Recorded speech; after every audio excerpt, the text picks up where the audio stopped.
This was my initial thing. They came second by 15 minutes. Yeah. Because if they'd held out the last 15 minutes, they would have won and they would have won the league. Yeah. They came second. So my first reaction was, why are you getting rid of the coach? I mean, shouldn't you be keeping? No, I didn't know the reason why, but they obviously had something was going down with Ernst. They didn't like him, or he didn't like them, or there was something happened there. But I mean, there was a guy, took him to a cup final. Okay, he lost the year before.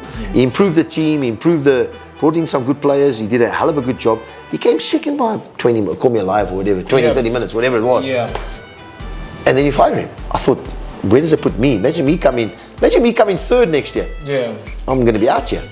So already I didn't feel comfortable with the situation. Yeah. But then being told what I got told, that you can change the team. Now's my time. So now you come in, I can change the team. I said, right. There wasn't many Wits players left, and there wasn't many players we could get. So I gave them, they said, give us a list of players that you would like. I said, these ones you can get. This is what we need. This is what we don't need. I think, blah, blah, blah. This is what you need to let go, blah. So it was a whole professional plan. That got out somehow. So it was a little bit of dishonesty. I was watching Chiefs for the last 5-6 years from the outside. They need a change. They need a change. Not in coaching. They need a change in personnel. You can't keep, boss. The players when I got there are still there from when they won the league 7 years ago. It can't be. I'm not saying they're not good players. But it's just that the legs are not going to be, the energy is not going to be there, the desire, the this, the that. It can't be right. So you need to change.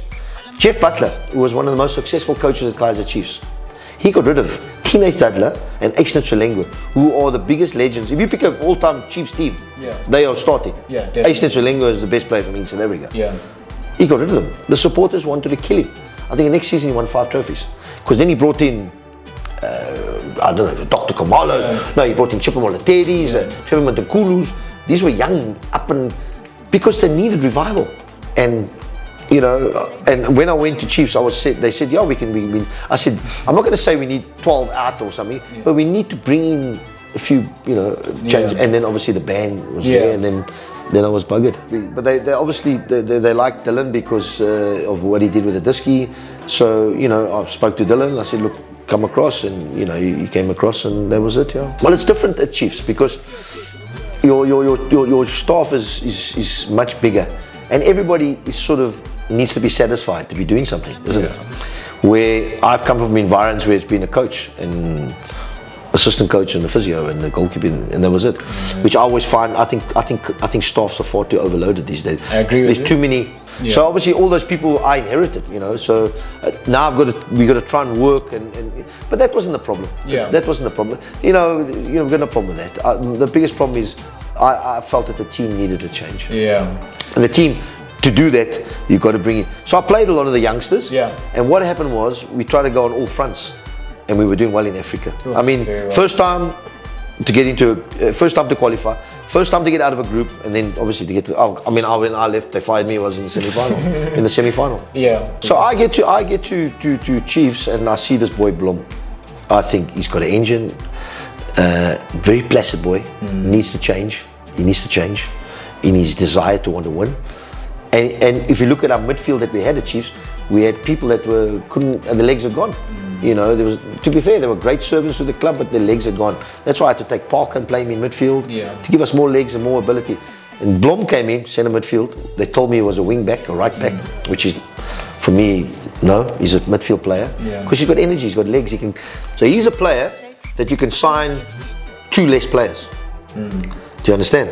So that goes near my thinking because I say, geez, we got a problem. He can play inside right in a 3. He can play right wing back when you play 5. He can play right back at a push, you know, in a back 4. But he can play in a double in the 6. Double pivot. What is 6? Whatever you want to call it. So he can play 3-4 positions. Now you're talking my language. Now my eyes. Now I get a bit of it in my stomach. So when I saw him, he was perfect. The other one. He's got so much ability, but his biggest problem is his athleticism, which is always going to be his big problem. He's got to get fitter, and I don't think he's got the capacity to get up and down the pitch. So you've got to try and use him in a way where you can get him closer to the goal, to make that final ball. That means you're going to have to change and rearrange your team a little bit. You're going to have to carry him a little bit, but he's got the pass. He's got the pass. He's got the quality. He's got the. He's got that. Now, how do you... He like Shakes from Guani. You know, Shakes from Guani, if you play 4-4-2 and you put him on the left, he's going to end up in the centre midfield because he can't defend, he's not going to run, he can't run. But to get him on a ball, he'll give you that pass. So, and Stuart's been good with him because he's trying to put him in the team, so that means you're going to have to change to a back 3. You can't play with a back 4 because then you're going to carry him.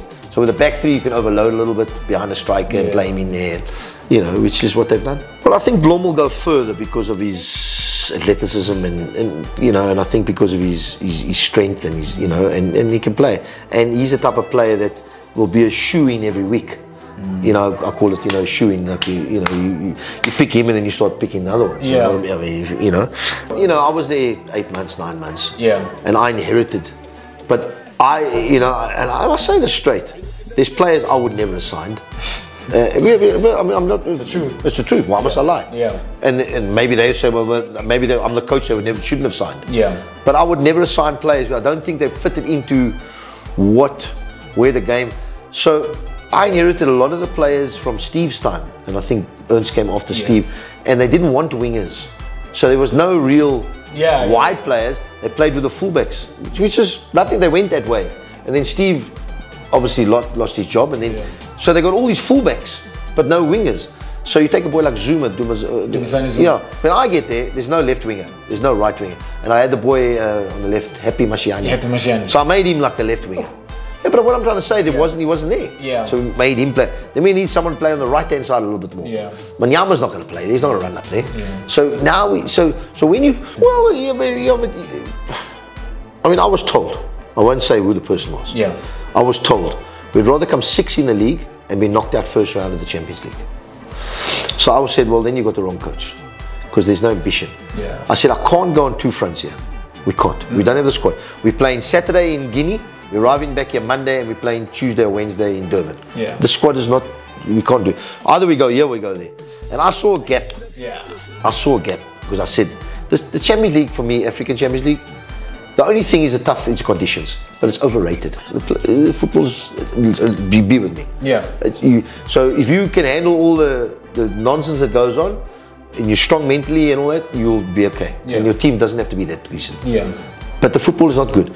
But I found we were better in the Champions League because we had players with no pace. So to slower the game. So when you got to the PSL, because you know the PSL, the players run faster than the ball. Where in the Champions League, the ball is moving. And we had a team with not much pace, and that's why we did better in the Champions League. I'm telling you, that's for me. I will argue with anybody in their face about that. So yeah, it was 2 games to go. I was a bit taken back. You know, we lost to Leopards, which was a bad defeat away. And then that was the Wednesday, and the Thursday, you know, it was gone. So how do you handle that, coach? Because you're looking I was disappointed because I was 2 games away of turning this thing around for next season. Is there a feeling you know, listen, I'm very disappointed. And obviously there in the camp there must have been for and there must have been against, and maybe there was more against. But I just felt that. And I don't care what anybody says. If you're winning every year, then I've got to know what your formula is. But if you're not winning, 7, 8 years, we haven't won anything. Surely we need to change something. Something needs to change. Something needs to change. You change me, no problem. But you're going to have the same problems. But you're going to keep that. This year you got the same problems. Because once the owners or chairmen or they get a bee in their bonnet about things like that, you can't argue in that, you know. So listen, it is what it is. Wrong place, wrong time. I'm very disappointed because I felt that they never got the best of me. Me, you know, they never got, and even though in the Champions Leagues we were going, you know,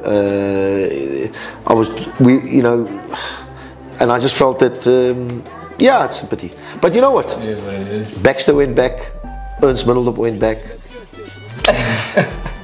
You never know. You know.